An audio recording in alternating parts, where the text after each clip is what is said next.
Hello everyone, আসসালামু আলাইকুম। সবাইকে কি অবস্থা, সবার কেমন আছেন? আশা করি ভালো আছেন। আমিও ভালো আছি আল্লাহর রহমতে।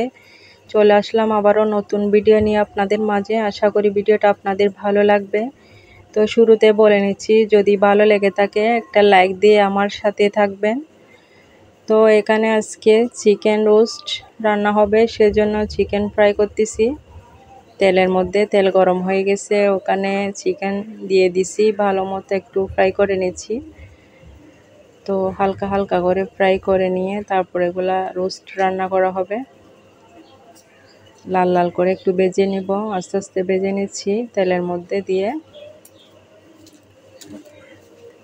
উল্টায় পাল্টায়। আসলে এগুলো ভালো মতো ভাজতে হয়, সেজন্য একটু ভেজে নিচ্ছি। তো রোস্ট রান্না তো আপনারা সবাই পারেন কম বেশি। তো আমি কিভাবে রান্না করি সেটা আজকে আপনাদের সাথে শেয়ার করতে একটু ইচ্ছে হলো, তাই শেয়ার করতেছি। তো এই যে দেখেন, ভালো মতো ভাজা ভাজা হয়ে যাচ্ছে। আসলে একটু ভালো মতো ভাজা না হলে আমার থেকে খেতে ভালো লাগে না। অনেকে তো একটু হালকা ভেজে নিয়ে ফেলে, তো আমি একটু ভালো মতো ব্রাউন কালার করে ভেজে নিচ্ছি। দেখেন তেল গরম হয়ে কিভাবে সুন্দর মতো ভাজা ভাজা হয়ে যাচ্ছে, উল্টায় পাল্টায় আমি ভেজে নিচ্ছি। তো আপনারা কিভাবে রান্না করেন চিকেন রোস্ট কমেন্ট করে জানাবেন। আমি তো এভাবে রান্না করি, যেভাবে রান্না করি সেটা আপনাদের সাথে শেয়ার করতেছি। আর আমার রান্নাটা কেমন হচ্ছে সেটা একটু জানাবেন। তো আমি ফ্রাই প্যানের মধ্যে দুইটা দিয়ে ভালো মতো ভেজে ভেজে নিয়ে নিচ্ছি। আসলে এগুলা একটু ফ্রাই করতে সময় লাগে, তো সময় নিয়ে আস্তে আস্তে করে আমি এগুলা ফ্রাই করে নিচ্ছি। তো হয়ে যাচ্ছে, মোটামুটি অনেকটা প্রায় হয়ে গেছে। তো একটু ধৈর্য ধরে আস্তে আস্তে এগুলা ফ্রাই করে নিচ্ছি। সময় লাগে আসলে, কিছুক্ষণ সময় নিয়ে ভালোভাবে ভাজতে হয় এগুলা। তো হয়ে যাচ্ছে সব কটা আস্তে আস্তে প্রায় শেষের দিকে।